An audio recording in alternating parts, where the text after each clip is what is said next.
The crowd buzzed like a hive as cameras flashed, framing the stark podium where Donald Trump stood, his trademark confidence etched into every gesture. Near the front row, 8-year-old Lily clutched a crumpled note, her wide eyes locked on him. She'd waited hours for this moment, rehearsing her question in whispers. When the mic finally reached her, the room fell silent.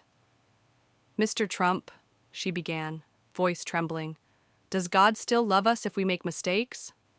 His smile faltered, a flicker of something unreadable. He leaned in, hesitated, then uttered a single phrase that drained the color from her face. "That's complicated, sweetheart."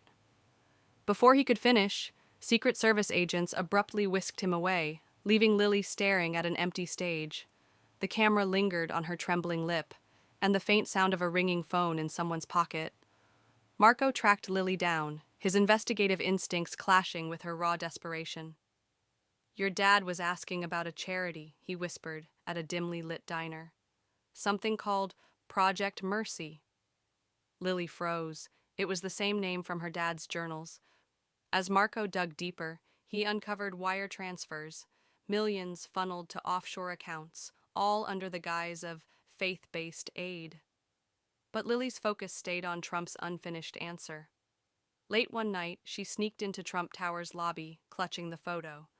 A guard recognized her and paled. "You shouldn't be here, kid." Behind him, an elevator dinged open, revealing a familiar voice arguing fiercely. "We contain this, or the girl ruins everything." Lily's breath hitched as the elevator doors closed. Trump's lawyer, eyes sharp as knives, strode toward her. Marco yanked her into a service stairwell just in time.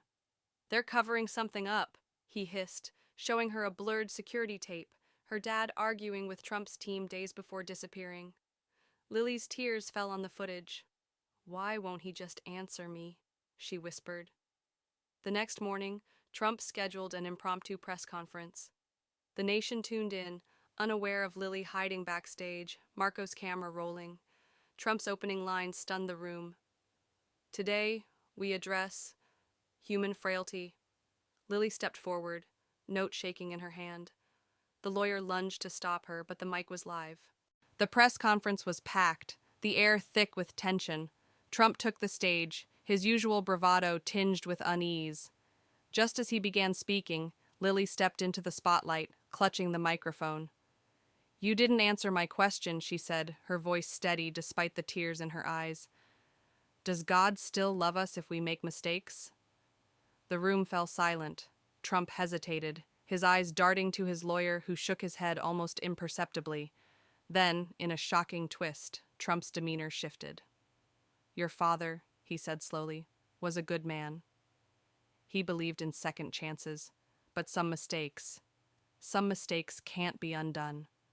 The crowd erupted in murmurs as Marco played the recording, the damning words echoing through the room. Trump's face paled, but before he could respond, the lawyer lunged forward, grabbing the microphone. "This is over," he hissed. But it was too late. The truth was out. Chaos erupted as reporters shouted questions and security tried to restore order. Trump, visibly shaken, raised his hand to silence the room. "Enough," he said, his voice uncharacteristically quiet. He turned to Lily, his expression a mix of guilt and defiance. "Your father was right to question us, but sometimes the truth is more dangerous than you know."